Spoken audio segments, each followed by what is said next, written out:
This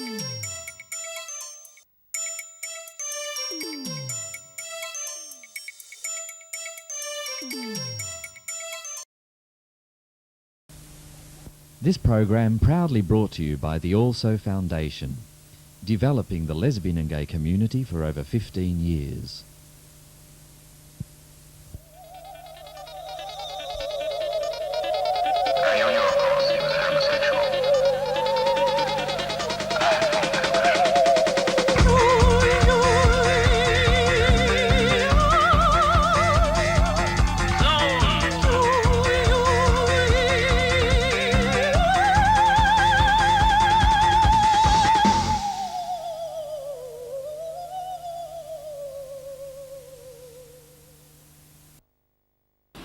Welcome to another action-packed adventure of the Q-Files. I'm Agent Mouldy. And I'm Agent Gully. And this is Agent Jack, a.k.a. Cancer Dog. A.k.a. Tampon Boy. A.k.a. We're sitting in Brunswick Street.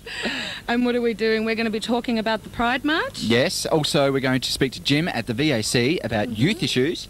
And we're going to sook on down to Sook. Yes, Sook Fashion in South Yarra, where there'll be a revealing interview there with a few people. With you? Yeah, me too. You and a few other people. Sounds pretty sexy if you ask me. But on to the Pride March. Pride March, yeah, how many people turn up to the Pride March? There's quite a lot of people. Quite a lot of people. Apparently there are 120 representative groups, thereabouts. Yeah. And how many people was it? I think 38,000 people. At its peak, 38,000 Yeah, people, which is fantastic. Apparently, best ever in history. Best ever? The biggest turnout ever. Biggest turnout ever so far. Next year, bigger and better, of course. Yeah, there's so many poofters and queers around. Unreal, isn't it? And lesbians. They showed their support. And my dog's queer too, and he's proud to be queer, but he didn't. Aren't you, Jackie? Yeah. Yeah, but he's a pretty queer dog too. Yeah. Yeah. But on to Pride March. Yeah. Apparently there was a bit of kerfuffle this year. Oh, what, with the wick armbands? Wick armbands. But everybody ended up wearing the wick armbands and showing their support. Yes. Good, yeah. Which is really good. There was quite a big Koori turnout as well, apparently. Yeah. Well, let's good for change. Let's have a look at some footage from that, shall we?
Hills, I'll tell you. You want to try one time?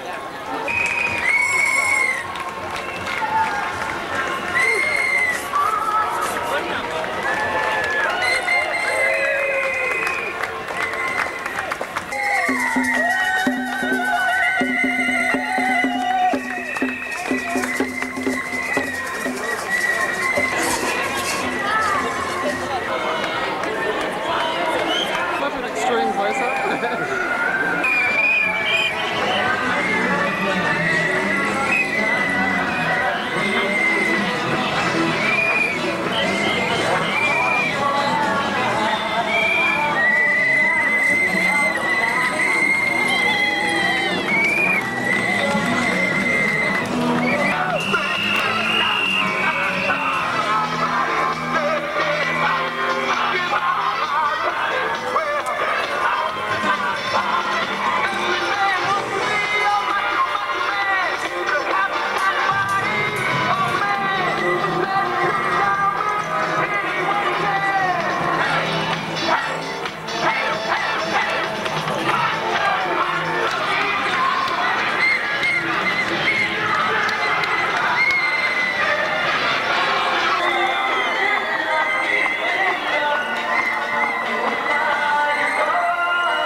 this the first time you've marched in the parade?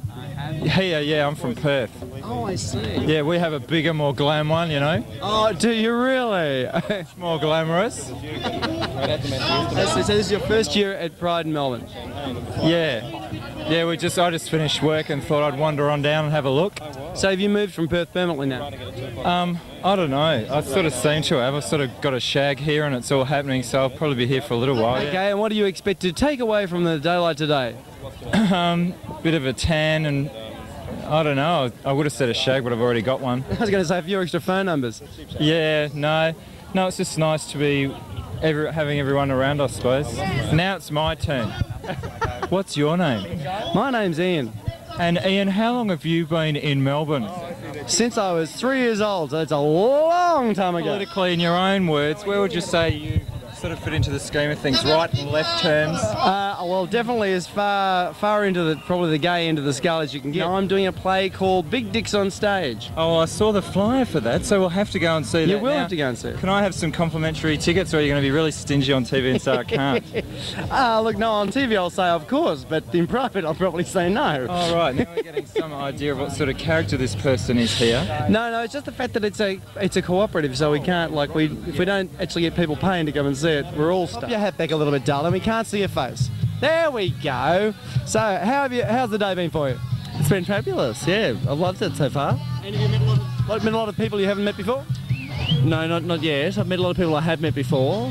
And this is the third year for you at Pride? My second year. Yep. And yourself? Third year. Your third year? Yes. And have you made any new friends so far today? Well, actually, I've been more involved with my friends from years gone by, so I've kind of lost it a little bit, I think.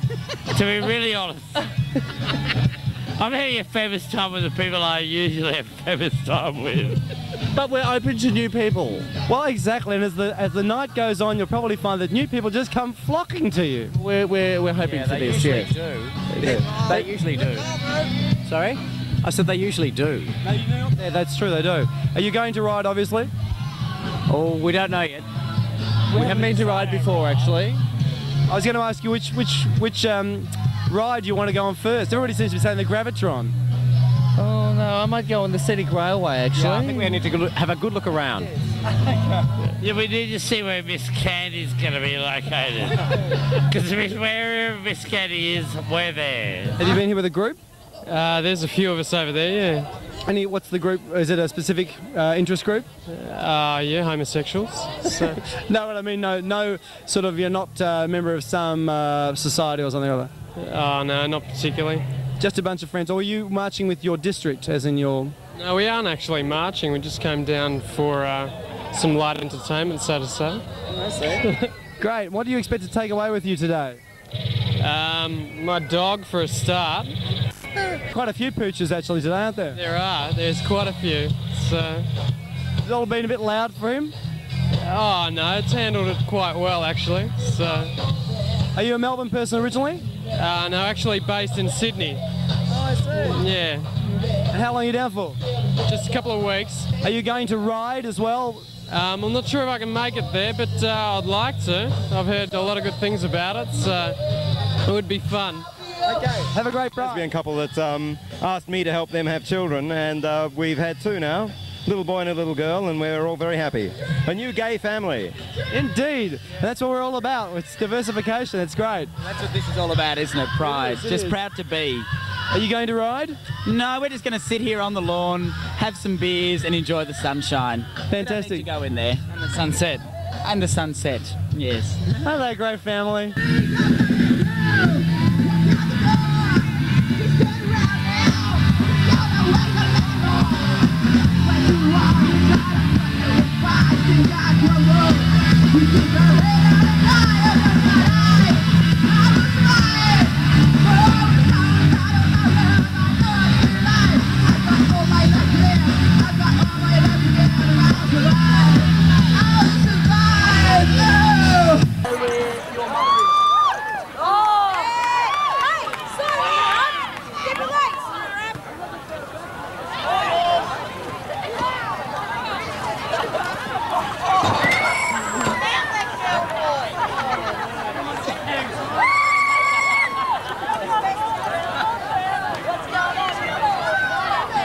Oh, we just had a great time down at Pride, and I really enjoyed it down at Pride, and it's important, isn't it, to be proud of Absolutely. who you are? You've got to be out there and you've got to show your community spirit.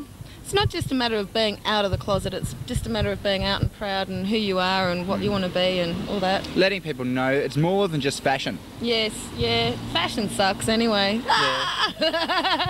We're going to go head off down, I'm going to go head off down Brunswick Street. Harassing people as per usual. As per usual. And I'm going to And just finding ask out them what they think about what's really important. in life. I think Fred Nile's simply a part of a sideshow to the gay and lesbian Mardi Gras, and actually it's part of the publicity, because if Fred Nile hates it, it's going to attract more people. And in fact, I think the gay and lesbian Mardi Gras enjoy Fred Nile's comments, because he's not only not taken seriously anymore, it also means more people go, hey, Fred Nile hates it, we'll come and watch. Part of the entertainment factor then?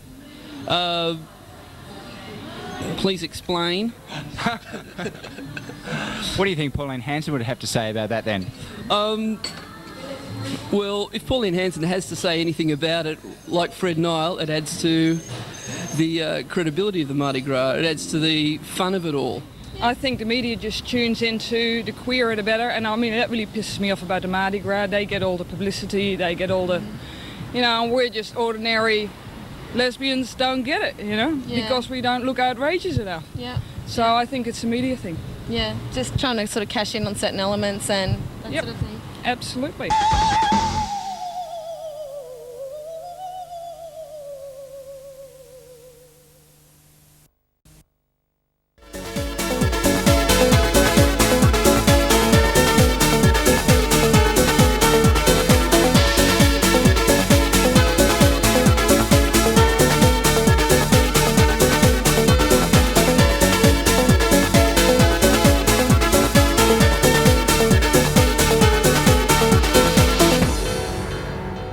Hello, I'm Tracy Bartram and you're in the queer zone, but then aren't we all? Welcome back. We're going to be heading off down to the VAC. Where we'll be talking to Jim. Jim? About youth issues. Yes, and we're going to be posing the deep and serious question of, is it easier to come out in the 90s? As opposed to any other time. Dun dun dun dun. I'm not sure that it's any easier to come out. I hear it a lot, and I think lots of young people hear that, it's easy to come out because what people did, 10 and 20 years ago should have paved the way and everything should be really easy. But unfortunately, Trevor, the reality really isn't that. Lots of the guys that come through the groups still have real issues around coming out and around dealing with their sexuality and the way people accept their sexuality as well. So I guess I have a little bit of a problem with this emphasis on having to come out and it's all got to be so easy and it should be so easy. What we try and say in our programs is that coming out is a process. So it's something that starts within yourself and just continues for life. And what we prefer to say to the guys coming through the groups is that coming out is about you feeling comfortable with your sexuality and feeling confident about who you are, and only then I think you can sort of go and sort of come out to others and be ready to deal with the consequences, be they positive or negative ones. But I really do think that there is a lot of pressure on people to come out and to do it easily.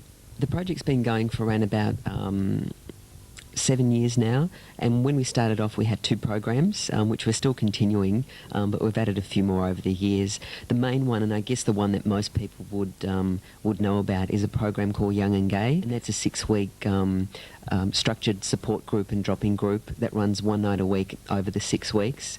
They're small groups, they're facilitated by young gay men, and over the weeks it gives people the opportunity to make some friends, get to find out more about themselves, talk about issues like coming out, sexual identity, safe sex and HIV, because there seems to be still a lot of misinformation around that, relationships, the gay community, self-esteem. So it really is quite a comprehensive program.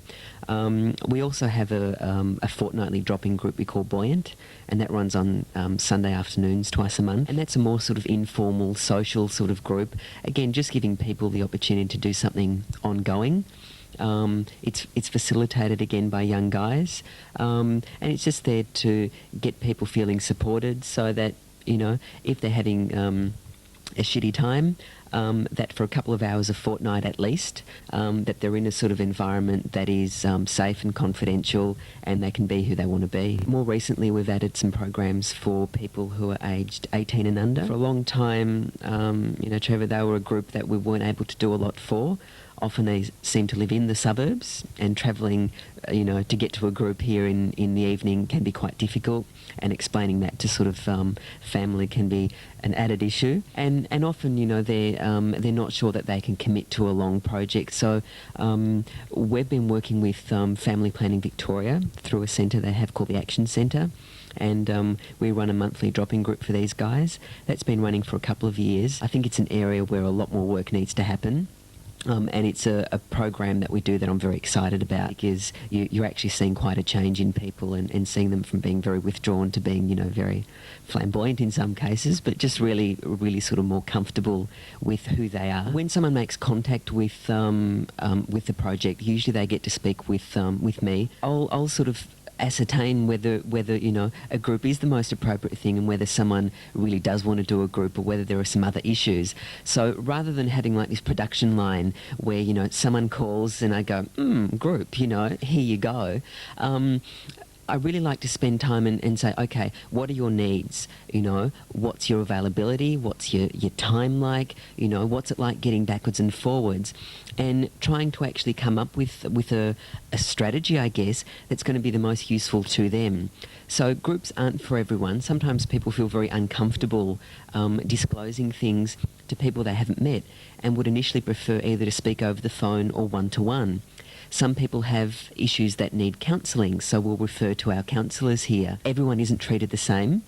We really want to make sure that people are getting what they need. And I think that's something that works really well in this project, because we do take the time to listen and say, we're here for you, not the other way around. We're all young gay men and have been through the processes and know what it's like to make these phone calls and just be so nervous, So the process we try and make as laid back and as easygoing as possible.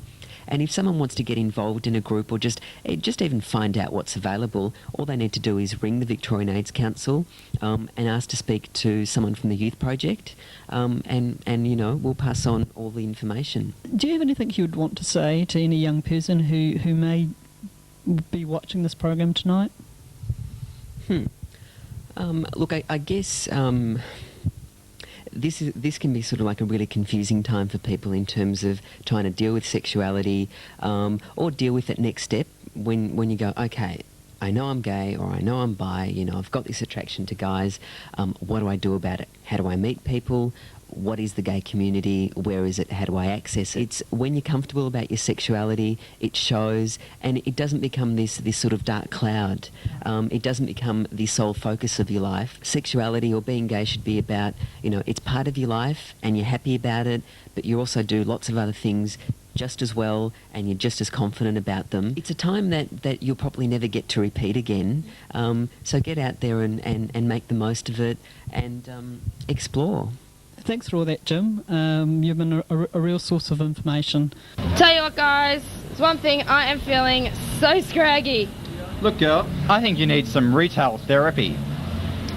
Some retail therapy at Sook Fashion. So, let's get a new look. At Sook?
back. That was me making a fool of myself with Edward and Sharon. Prancing around in sluttish clothing, might I add. Tight shorts. I love it.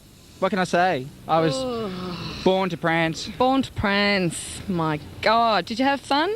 I had lots of fun. It was fantastic. Yeah. Okay, so we're going to be talking in the next show about Sons of Pride, which was unfortunately cancelled. Yeah, that was part of Drag in the Park. And we're going to be talking to Terry and Jamie about that. And also sort of some of the problems and difficulties you have in holding a midsummer event. And weather?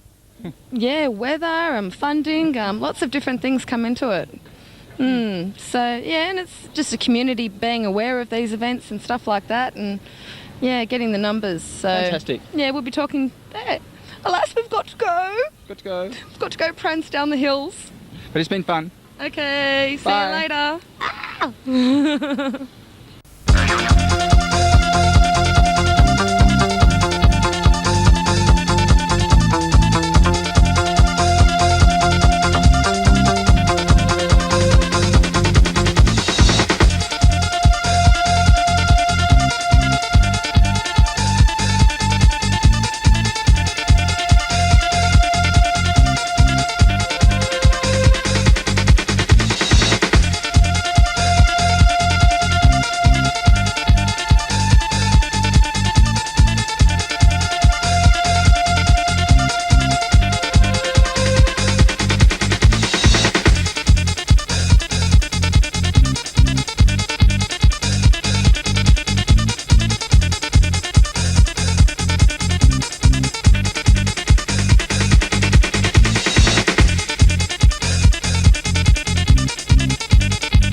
This program proudly brought to you by the Also Foundation, developing the lesbian and gay community for over 15 years.